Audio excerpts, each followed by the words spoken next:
I am now resolved to cut myself off from the heartless woman who has treated me so cruelly and is now prepared to betray me in reward for my servile adoration and all that I have suffered. I tie the little I possess into a bundle and write her the following note. Madame, I have loved you like a madman. I have given myself to you as no man has ever done, but you have abused my sacred emotions and have played a frivolous and shameless game with me. So long as you were only pitiless and cruel, I was able still to love you, but now you are becoming vulgar. I am no longer the slave who let you trample and whip him. You yourself have given me back my freedom, and I am leaving a woman that I can now only hate and despise. Severin Kuzemski. I entrust this note to the black servant girl and escape as fast as I can. I arrive breathless at the railway station. Suddenly a pain shoots through my heart and I begin to weep. Oh, how shameful this is. I want to run away, but I cannot. I turn back, but whither? To her, the one I abominate and adore. Again I change my mind. I cannot return. I have no right to return. But how can I leave Florence? I realize that I have no money, not a penny. Then I shall travel on foot. It is better to be an honest beggar than to eat the bread of a courtesan. But I cannot leave. She has my word of honor. I must return. Perhaps she will free me from my pledge.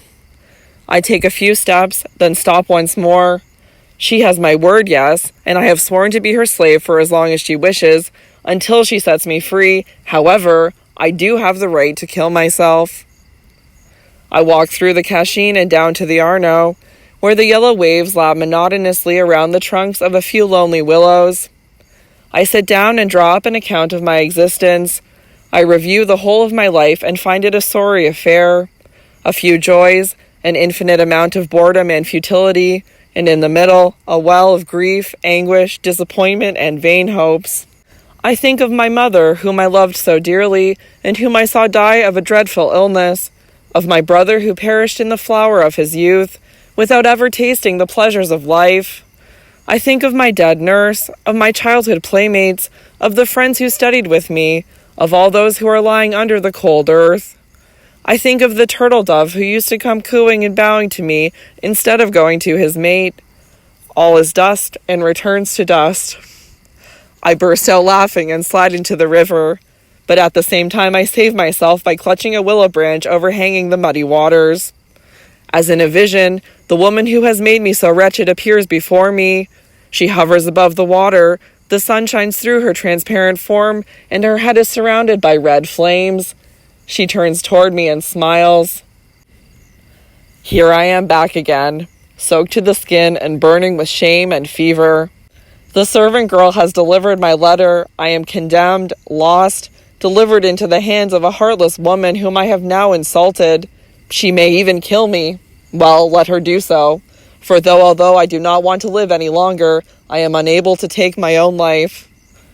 I walk to the back of the house and see her on the terrace, leaning over the railing with her head in full sunlight and her green eyes gleaming.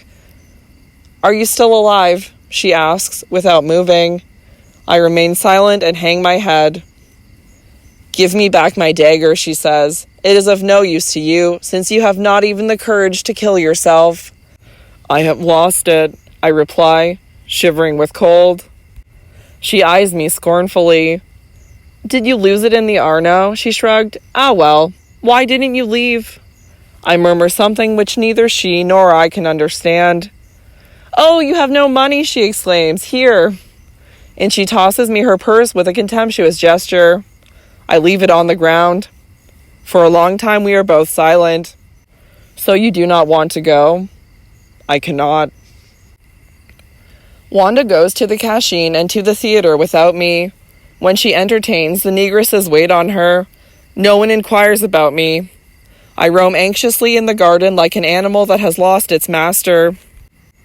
As I was laying in the copse today, watching a few sparrows fight for a handful of seed, I suddenly heard the rustle of a woman's dress. Wanda drew near, wearing a dark silk gown modestly fastened at the neck. The Greek was with her. An agitated exchange took place, but I could not catch a word. Then I saw him stamp his foot, sending the gravel flying, and lash the air with his riding crop. Wanda started. Was she afraid he would strike her? He left. She called him back, but he did not hear, or rather did not want to hear. Wanda shook her head sadly and sat down on the nearest stone bench. For a long time she remained deep in thought. I watched her with wicked glee. Finally I regained possession of myself and came toward her with an ironic look. She stood up, her whole body trembling. "I only come to wish you great happiness," I said, bowing to her. "I see, madame, that you have found your master." "Yes, thank God," she cried. "Not another slave. I have had enough of them. A master. Women need to have a master to worship." "So you worship him, Wanda?" I exclaimed. "You worship that barbarian?" "I love him as I have never loved before, Wanda." I clenched my fists, but the tears were already rising to my eyes, and I was overcome by the delirium of passion. "Very well then, choose him. Take him for your husband. Let him become your master, but I want to remain your slave for as long as I live." "You want to be my slave even then?" "That would be amusing, but I am afraid he would not accept it." "He would not?" "He is already jealous of you," she exclaimed. "Yes, he of you. He insists that I dismiss you on the spot, and when I told him who you were—" "You told him?" I gasped. "I told him everything. I related all our story to him, all our oddities, everything, and instead of laughing, he grew angry and stamped his foot." "And threatened to beat you." Wanda lowered her eyes and was silent. "Yes, yes," I said with bitter irony. "You are afraid of him." I threw myself at her feet and in my exaltation embraced her knees. "I want nothing from you, nothing but the permission to be near you always, to be your slave." "Do you realize that you bore me?" said Wanda in a neutral voice. I leapt to my feet, my blood was boiling. "You are not cruel now, you are vulgar," I said, giving the word its precise, wounding meaning. "That is already in your letter," replied Wanda with a shrug. "A man of wit does not repeat himself." "Then how would you describe your behavior toward me?" I asked furiously.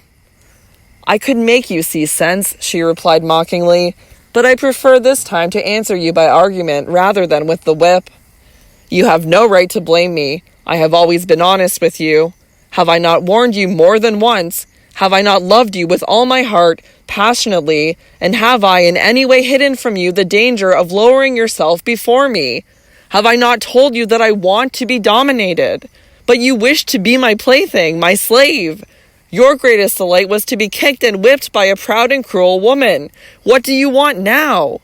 Dangerous tendencies were lurking in me, and you were the one who awakened them. If I now take pleasure in hurting and tormenting you, it is entirely your fault. You have made me what I am, and you are so weak and unmanly that you are now blaming me." "Yes, I am guilty," I replied, "but have I not suffered enough now? Cease this cruel game." "That is exactly my intention," she replied with a strange look. "Wanda," I cried, "do not drive me to desperation. You can see that I have become a man again." "A flash in the pan," she replied. "It disappears as quickly as it flares up. You think you can intimidate me, but you are only making yourself ridiculous. If you had been the man I thought you were at first, a serious-minded and intelligent man, I should have loved you faithfully and become your wife. Women desire men they can look up to. A man such as you, who willfully places his neck under a woman's foot, is only an amusing toy that she throws away when she is bored." "Try to throw me away," I said ironically. "Some toys are dangerous."